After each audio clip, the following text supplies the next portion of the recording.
Hello friends, once again welcome to our channel UPSC framing classes.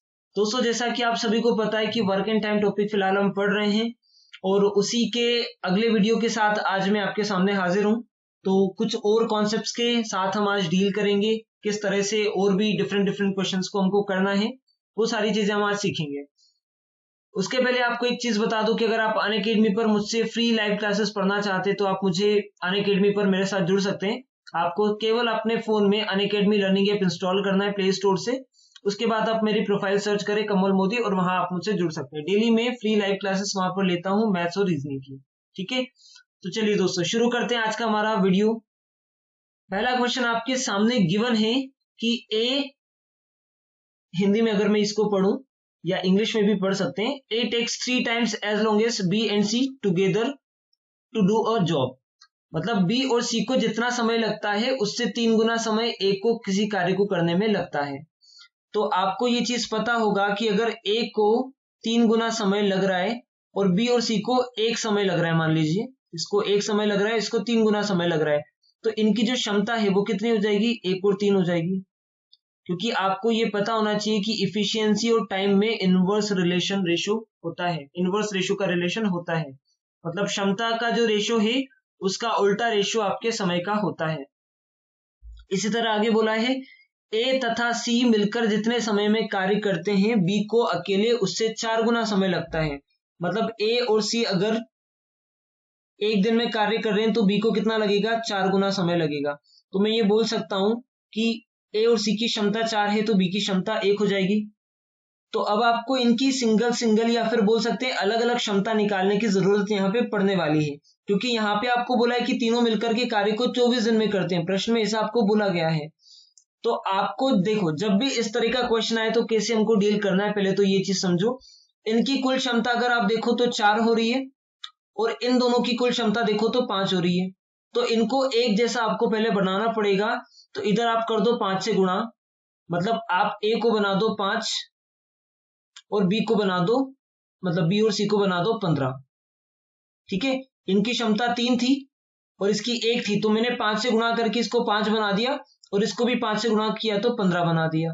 ठीक है, इधर आपका टोटल 5 हो रहा है तो इसको 4 से गुणा कर दो तो ए और सी मिलकर कितना हो जाएंगे? 4 इंटू 4 16 हो जाएंगे। और आपका बी जो है, बी की क्षमता 1 है तो इसका 4 में मल्टीप्लाई करोगे तो ये 4 हो जाएगा। ठीक है, ये क्यों किया? क्योंकि आपको एक सेम, हम बोल सकते हैं सेम रेशियो में या सेम क्वांटिटी के हिसाब से आपको इनकी इफिशियंसी को कंपेयर करना होता है। तो यहां पर मैंने टोटल इनका कितना कर लिया, देखो टोटल 15 और 5 20 हो गया और 16 और 4 20 हो गया। तो इनको बराबर करोगे तब जाकर के इनकी अलग अलग क्षमता आप निकाल सकते हो। तो अब आपको सिंपल सी बात पता चली कि ए की क्षमता 5 है, बी की क्षमता 4 है, तो सी की क्षमता आप देख सकते हो, ए की 5 है तो सी की, ए और सी की 16 है, ए की 5 हो गई इसमें से तो सी की 11 होने वाली है, तब जाकर के दोनों 16 बनेंगे। या फिर यहां देख लो, बी की क्षमता 4 है तो सी की 11 होनी चाहिए, तब जाके 15 बनेंगे। तो मैं बोल सकता हूं कि ए की क्षमता हो गई 5, बी की क्षमता हो गई 4 और सी की क्षमता हो गई 11। ठीक है, बस यही आपको करना है कि तीनों को एक कॉमन नंबर आप मान लो तीनों के हिसाब से, ताकि आप डिफरेंट डिफरेंट जो इफिशियंसी है तीनों की वो निकाल पाओ। तो अब आपको क्वेश्चन में यहाँ पे बोला था तीनों मिलकर कार्य को 24 दिन में कर रहे हैं, तो क्वेश्चन तो बहुत इजी हो जाएगा। ए और बी और सी तीनों मिलकर करें तो तीनों की क्षमताएं जुड़ जाएंगी और तीनों की क्षमता जब जोड़ोगे तो आ रहा है 20। कार्य करें 24 दिन में, मतलब कुल कार्य कितना होगा? 224 इंटू 2 480 हो जाएगा। ये क्लियर है? वही वाला कॉन्सेप्ट है हमारा, efficiency into time is equal to work. तो 200 नहीं 480 अगर आपका टोटल कार्य है, कुल कार्य है, तो ए भी वही कार्य करेगा 480 ही। इसको टाइम कितना लगेगा? मान लिया हमने टी टाइम लगेगा, क्योंकि हमको प्रश्न में ये पूछा है कि ए अकेला कितने दिन में कार्य को करेगा। तो टी इक्वल टू कितना हो जाएगा? 480/5। यहां से मैं बोल सकता हूं, अब फिलहाल बी और सी को हटा देते हैं, इनका काम नहीं है, इनको अलग हमने रख दिया। ए 5 की क्षमता से 480 काम करना है तो टी जो टाइम है वो हो जाएगा 480/5। सॉल्व करोगे तो जाएगा 96। मतलब ए को 96 दिन, 96 दिन लगने वाले हैं पूरे कार्य को करने में। देखो मेन आपका जो कॉन्सेप्ट है वो यहीं पे आके अटकता है, इस चीज को करने में बच्चे उलझ जाते हैं। तो ये चीज अगर आप अच्छे से बना लिया, अलग अलग क्षमता निकालते सीख गए, तो ये क्वेश्चन तो बहुत इजी हो गया। ठीक है, तो आई होप आपको समझ में आया होगा। चलिए बढ़ते हैं अगले क्वेश्चन की ओर। अगला क्वेश्चन आपके सामने दिया है, how many men need to be employed to complete a job in 5 days if 15 men can complete 1/3 of a job in 7 days? 15 पुरुष किसी कार्य का 1/3 भाग 7 दिनों में कर देते हैं। पहले तो इसको समझो, 15 पुरुष 15 मैन किसी कार्य का 1/3 भाग अगर 7 दिन में कर देते हैं, मतलब 3 अगर टोटल कार्य है, कुल कार्य 3 है, तो 3 में से एक हिस्सा 7 दिन में हो चुका है, तो पूरे 3 हिस्से कितने दिन में होंगे? कंप्लीट वर्क में बोल दो, कंप्लीट वर्क ये करेंगे 21 दिन में, 7 से 21 कर दूं मैं, तो कंप्लीट ये करेंगे 21 दिन में। अभी हमको बोला इन्होंने क्या, इन्होंने बोला है कि अगर उस कार्य को 5 दिन में पूरा करना है तो कितने पुरुषों की आवश्यकता होगी। अब आपको मैंने कॉन्सेप्ट अभी डिस्कस किया है कि इफिशियंसी और टाइम में इनवर्स रेशियो का रिलेशनशिप होता है। तो आप मुझे बताओ, यहीं पे हम करते हैं efficiency into time equal to work, ही हम सबको पता है। कार्य हो रहा था 21 दिन में, कार्य हो रहा है 21 दिन में, ठीक है, और पुरुष कितने लग रहे हैं यहाँ पर? 15 पुरुष, 15 मैन। अब हमको ये बोल रहे हैं कि उस कार्य को 5 दिन में खत्म करना है, तो 21 से आपने अगर 5 किया कार्य, तो आपको क्षमता को 5 से 21 करना पड़ेगा या नहीं करना पड़ेगा? यस और नो? आपको क्षमता को 5 से 21 करना पड़ेगा, और 5x का मान कितना है? 15। 5x का मान 15 है, तो यहां से मैं बोल दूं कि x का मान आपका हो जाएगा 3। 5x का मान 15 है, तो x का मान 3 हो जाएगा, तो 21x का मान कितना हो जाएगा? 21 इंटू 3 मतलब 63। तो उस काम को अगर आपको 5 दिन में निपटाना है तो 63 पुरुषों की आवश्यकता होगी। ये सिंपल सा कॉन्सेप्ट है। आपको बस ये ध्यान में रखना है कि इफिशियंसी और टाइम में इनवर्स रिलेशन होता है। अगर आपको समय को 5 से 21 करना है तो क्षमता को 21 से 5 करना पड़ेगा, या अगर मैं बोल दूं जैसे कि 21 से 5 समय करना है तो क्षमता को 5 से 21 करना पड़ेगा। तो वही कॉन्सेप्ट हमने अप्लाई करके आंसर दिया है कि 5x अगर 15 के बराबर है तो x आपका 3 के बराबर होगा, और 21x आपका 63 के बराबर हो जाएगा। मतलब पूरे कार्य को करने के लिए 63 पुरुषों की आवश्यकता होने वाली। चलिए दोस्तों बढ़ते हैं अगले क्वेश्चन की ओर। X can copy 80 pages in 20 hours. X and Y together can copy 135 pages in 27 hours. Then Y can copy 20 pages in how many hours? मतलब X 20 घंटे में 80 पेज कॉपी कर देता है, X और Y मिलकर 27 घंटे में 135 पेज कॉपी कर देते हैं, तो Y को 20 पेज कॉपी करने में कितना समय लगेगा? तो कॉन्सेप्ट हमारा सेम है, इसके अलावा इसके बाहर हम कहीं नहीं जाएंगे, इसी कॉन्सेप्ट से सारे क्वेश्चन करने वाले हैं। X जो काम कर रहा है वो कर रहा है 80 पेज टाइप कर रहा है, और 20 घंटे लग रहे हैं, मतलब X जो है 4 पेज 1 घंटे में टाइप करता होगा। अगर 20 घंटे में 80 पेज तो 1 घंटे में 4 पेज टाइप करता होगा या कॉपी करता होगा। और X और Y मिलकर के 27 घंटे में 135 पेज कॉपी कर देते हैं, तो X और Y मिलकर के 5 कर रहे होंगे। इन दोनों की क्षमता 27 इंटू 5 125 होता है, 135 होता है। तो अब आपको ये पता होना चाहिए कि X अगर 4 है और X और Y मिलके 5 है, तो Y केवल कितना हो जाएगा? 1 हो जाएगा या नहीं हो जाएगा? क्योंकि दोनों मिलके 5 है और X अकेला 4 है, तो Y 1 होगा। तो Y को 20 पेज कॉपी करना है, क्षमता है इसकी 1, टाइम इसको लगेगा T, कॉपी कितने करने हैं? 20 पेज। तो यहां से तो सीधा समझ में आ रहा है कि T बराबर कितना होगा? 20 घंटे। मतलब Y अगर 20 पेज कॉपी करना है Y को, तो उसको 20 घंटे लगने वाले हैं। ठीक है, ऑप्शन नंबर ए हमारा आंसर था। इजी क्वेश्चन था, बस आपको यही ध्यान में रखना है कि जो आपको जो भी डेटा दिया है क्वेश्चन में, उसको इस कॉन्सेप्ट के साथ प्रॉपरली आप फिट करते जाओ, बस आंसर आपका आता जाए। ठीक है, चलिए बढ़ते हैं दोस्तों अगले क्वेश्चन की ओर। क्वेश्चन में हमको दिया है कि ए के द्वारा 2 दिन में किया गया कार्य तथा बी के द्वारा 3 दिन में किया गया कार्य बराबर है। यदि ए उस कार्य को 8 दिन में पूरा कर लेता है तो बी कार्य को कितने दिनों में पूरा करेगा?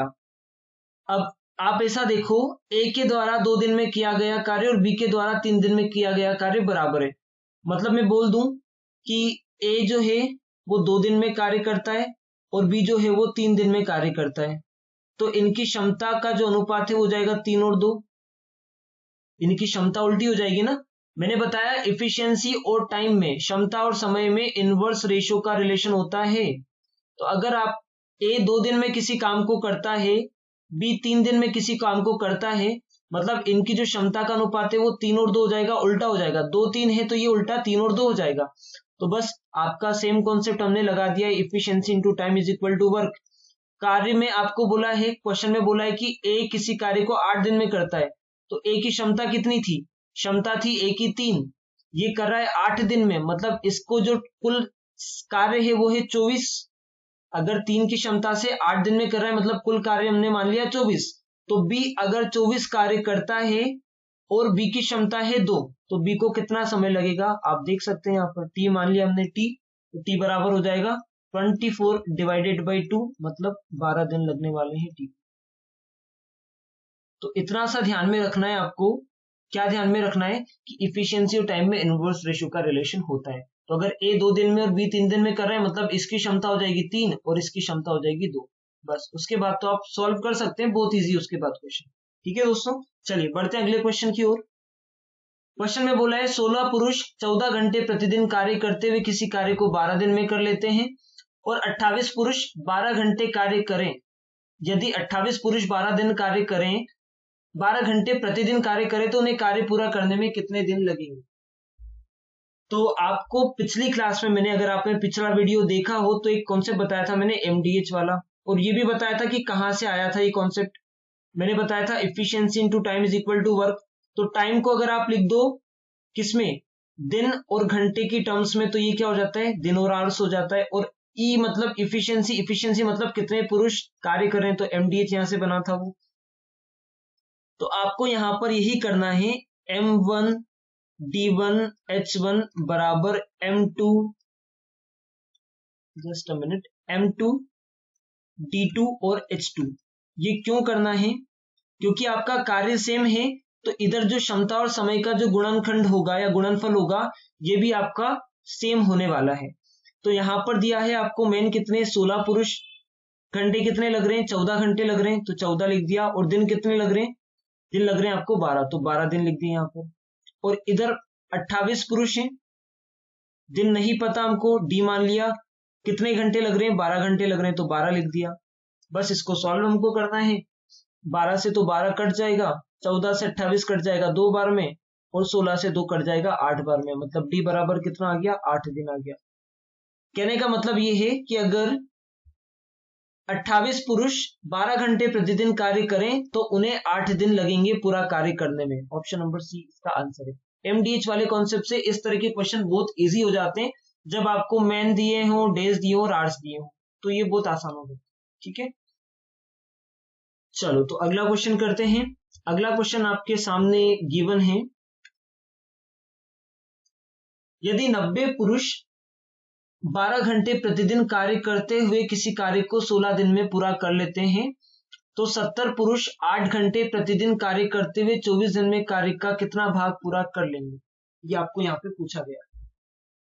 तो आप इसको ऐसे समझें, एमडीएच आप यहाँ पे लगा सकते हैं, मेन M1 D1 H1 मतलब men into days into hours, और इधर हो जाएगा M2 D2 और H2 men into days into hours, ये भी हो गया। ठीक है, तो अब यहाँ पे आपको दिया है 90 पुरुष, ये हो गए 90 पुरुष। कितने दिन लग रहे हैं, 16 दिन लग रहे हैं, तो 16 दिन लगा दो यहाँ पे। कितने घंटे, प्रतिदिन 12 घंटे कार्य करे, तो 12 घंटे लिख दिया हमने। यहाँ पे बोला है 70 पुरुष है, 70 मेन, 8 घंटे प्रतिदिन कार्य कर रहे हैं, तो 8 घंटे हमने यहाँ लिख दिया घंटे की जगह पर। और 24 दिन ये कार्य कर रहे हैं, तो 24 हमने यहाँ पे लिख दिया। अब पूछा है कि ये जो कार्य है ना, ये कितने गुना पूरा हो जाएगा, तो आप इसके थ्रू इसको कंपेयर करोगे, तो ये 0 से 0 गया, 16 से जाएगा ये 2 बार में, और ये जाएगा फिर आपका 2 बार में, तो 2 से ये भी 2 हो गया। मतलब अगर मैं बोल दूं इधर वाला कार्य 9 था, तो इधर वाला कार्य कितना हुआ, 7 हुआ, है ना। इधर वाला कार्य था 9 और इधर वाला कार्य था 7, मतलब 9 में से केवल 7 ही भाग कार्य का पूरा कर पाए हैं ये, तो आंसर होगा आपका 7/9, option number C. Question simple है, आपको यहाँ पर ये देखना है, इधर कार्य कितना हो रहा था, 9 कार्य हो रहा था, लेकिन इधर कितना हो पाया, केवल 7, मतलब अगर कुल कार्य 9 है तो 9 में से 7 ही कार्य हो पाया है। या फिर इसको सिंपल लैंग्वेज में, साधारण भाषा में समझो कि 9 नंबर में से 7 नंबर किसी छात्र को आए हैं बस। तो 7/9 आपका आंसर हो जाएगा ऑप्शन। चलिए दोस्तों बढ़ते हैं अगले क्वेश्चन की ओर। क्वेश्चन में बोला है ए, बी तथा सी अकेले किसी कार्य को क्रमशः 16, 32 तथा 48 दिनों में करते हैं। तीनों मिलकर कार्य शुरू करते हैं किंतु बी कार्य खत्म होने के 8 दिन पहले जबकि सी कार्य खत्म होने के 6 दिन पहले चले जाते हैं। तो पूरा कार्य कितने दिनों में समाप्त होगा। अब यहां पर केवल और केवल अंडरस्टैंडिंग का रोल है कि आप क्वेश्चन को कितना अच्छे से समझ पाए हो। जितना अच्छे से आप क्वेश्चन को रीड करेंगे, समझेंगे, उतना ही इजीली और आसानी से आपका सॉल्यूशन आ जाएगा। तो थोड़ा सा स्पेस बनाता हूं इसको सॉल्व करने के लिए। मैं देखिए यहाँ पे आपको वही कॉन्सेप्ट तो आपका सेम है, efficiency into time is equal to work.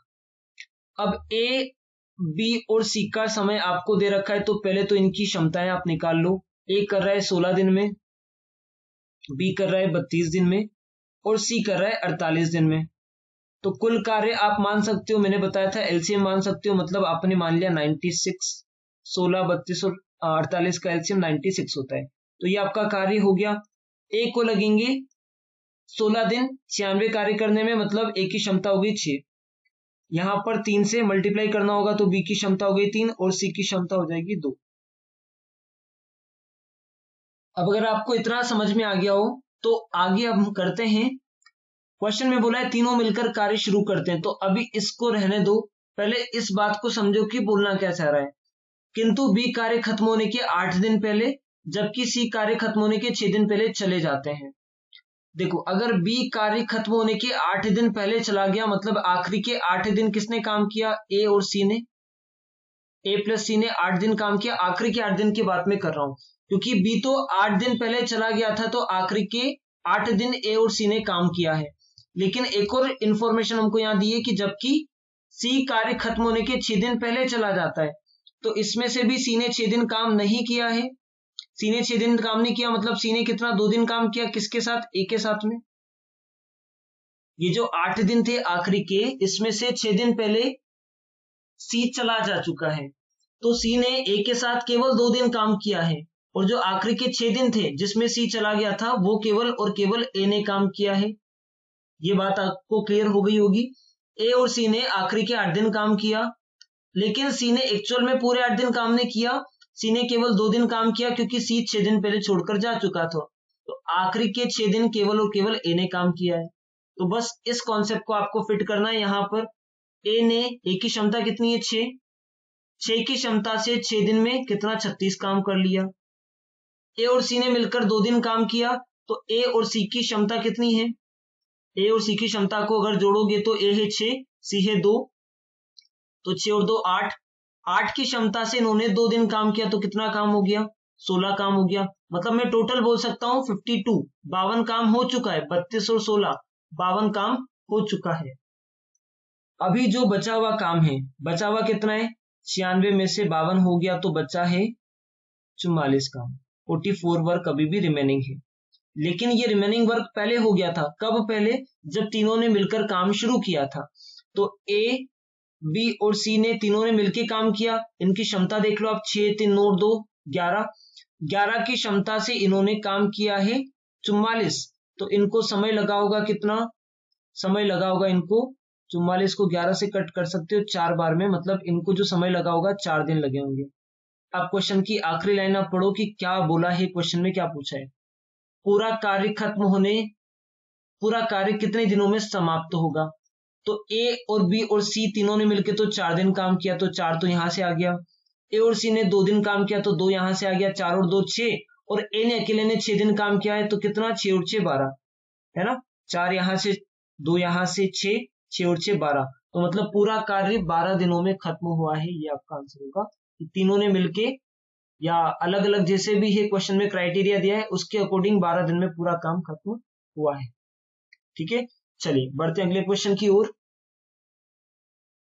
Question में हमको बोला है ए, बी तथा सी अकेले किसी कार्य को क्रमशः 10, 12 तथा 15 दिनों में करते हैं।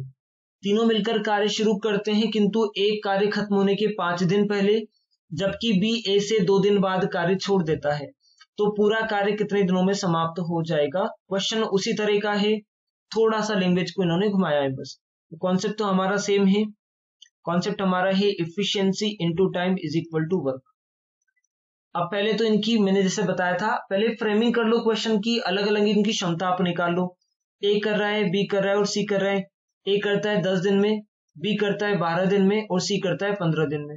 तो इनकी कुल आप जो टोटल जो वर्क मान सकते हैं वो मान सकते हैं आप 60, एलसीएम 60 हो जाएगा। ए की क्षमता 6, बी की क्षमता 5 और सी की क्षमता हो जाएगी 4। अब यहां पर बात समझने वाली है कि एक कार्य खत्म होने के 5 दिन पहले चला गया और बी ए से 2 दिन बाद चला गया। तो ए अगर 5 दिन पहले गया था तो आप ऐसा बोल सकते हो बी और सी ने आखिरी के 5 दिन काम किया होगा। इसको ऐसा हम लिख सकते हैं, अगर ए 5 दिन पहले चला गया तो बी और सी ने आखिरी के 5 दिन काम किया होगा। लेकिन बी ए से 2 दिन बाद कार्य छोड़कर चला जाता है, मतलब बी ने भी 2 दिन बाद काम छोड़ दिया, मतलब आखिरी के जो 3 दिन है 2 दिन काम किया है और 2 दिन के बाद छोड़ दिया, तो आखिरी के जो 3 दिन काम है वो केवल और केवल सी ने किया होगा और बी और सी ने मिलकर केवल और केवल 2 दिन काम किया होगा। ये 5 दिन तो ऐसे ही बताया है क्वेश्चन में, लेकिन एक्चुअल में बी और सी ने जो काम किया है वो केवल 2 दिन किया है और सी ने काम 3 दिन तक किया है, क्योंकि 5 दिन पहले छोड़ा था ए ने और 2 दिन बाद बी ने भी छोड़ दिया, मतलब बी ने और सी के साथ बी और सी ने केवल 2 ही दिन काम किया और आखिरी के जो 3 दिन है, 5 का जो 3 बचा है, 5 में से 2 हो गया, 3 बचा है, तो 3 दिन केवल और केवल सी ने कार्य किया है। तो ये बात यहाँ पे आपको डिजाइन या बोल सकते हैं इसको आपको फिट करना है इस चीज को। आपको यहाँ पे बोला है सी ने 3 दिन काम किया तो सी की क्षमता है 4, 3 दिन काम किया तो हो गया 12 वर्क, टोटल 12। बी और सी ने 2 दिन काम किया तो बी और सी की क्षमता कितनी है, बी की क्षमता है 5 और सी की क्षमता है 4, तो 9 हो गई इनकी क्षमता। काम किया है 2 दिन तो कितना हो गया, 18 काम हो चुका है।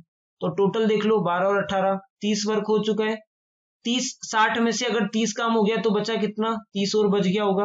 और ये किसने किया होगा, ये इन तीनों ने मिलकर के किया होगा, क्योंकि क्वेश्चन में बोला है तीनों ने मिलकर कार्य शुरू किया था। तो इन तीनों की क्षमता अगर आप जोड़ोगे ए बी तथा सी की तो क्षमता होती है 15। इन्होंने काम किया है 30, तो समय लगा होगा टी बराबर हो जाएगा आपका 15 गुना 30 मतलब 2 दिन। तो क्वेश्चन के लास्ट में हमको पूछा था कि पूरा कार्य कितने दिनों में समाप्त हो जाएगा, जैसा कि पिछले क्वेश्चन में हमको पूछा गया था। तो 3 दिन सी ने कार्य किया, 2 दिन बी और सी ने किया और 2 दिन इन तीनों ने मिलकर किया, तो 3 2 5 और 2 7 दिन, पूरा कार्य आपका 7 दिन में कंप्लीट हो जाएगा, खत्म हो जाएगा। ऑप्शन नंबर सी आपका आंसर। चलिए बढ़ते हैं अगले क्वेश्चन की तरफ। ए किसी कार्य को 12 दिन में जबकि बी किसी कार्य को 20 दिन में करता है। यदि वे दोनों मिलकर 5 दिन कार्य करें और फिर कार्य छोड़ दें तथा बचे हुए कार्य को सी 3 दिन में पूरा कर दें, तो सी अकेला पूरे कार्य को कितने दिनों में कर लेगा, ऐसा यहाँ पे पूछा गया है। तो क्वेश्चन में सबसे पहले हम जो सॉल्यूशन स्टार्ट करेंगे वो हमारा है efficiency into time is equal to work से हम इसको शुरू करेंगे। ए किसी कार्य को 12 दिन में और बी उसी कार्य को 20 दिन में करता है, तो ए और बी की क्षमता पहले हम निकाल लेंगे। ये 12 दिन में करता है और बी 20 दिन में करता है, तो टोटल वर्क आपको पता है एलसीएम मानते हैं 60। इधर ए की क्षमता हो जाएगी 5 और बी की क्षमता हो जाएगी 3। अब आगे क्वेश्चन में बोला इन्होंने यदि वे दोनों मिलकर 5 दिन कार्य करें तो ए और बी ने मिलकर के इनकी क्षमता कितनी हो जाएगी, जोड़ दो दोनों की क्षमता मतलब 8। 5 दिन में कितना काम कर लिया होगा, 40 काम कर लिया होगा, 8 5 40, तो बचा हुआ काम कितना है, 60 में से 40 काम हो चुका तो बचा है 20। ठीक है, अब पूछा है या बोला गया है आपको बचे हुए कार्य को सी 3 दिन में पूरा कर दे, तो सी अकेला पूरे कार्य को कितने दिनों में पूरा कर लेगा। तो यहां पे आप समझो सी 20 दिन में पूरे कार्य को कर लेता है, इसको समय लग रहा होगा टी, और इसकी क्षमता समय शायद दे रखा है, यहाँ समय दिया है 3 दिन, तो हम समय को टी के बजाय लिख देते हैं 3 दिन,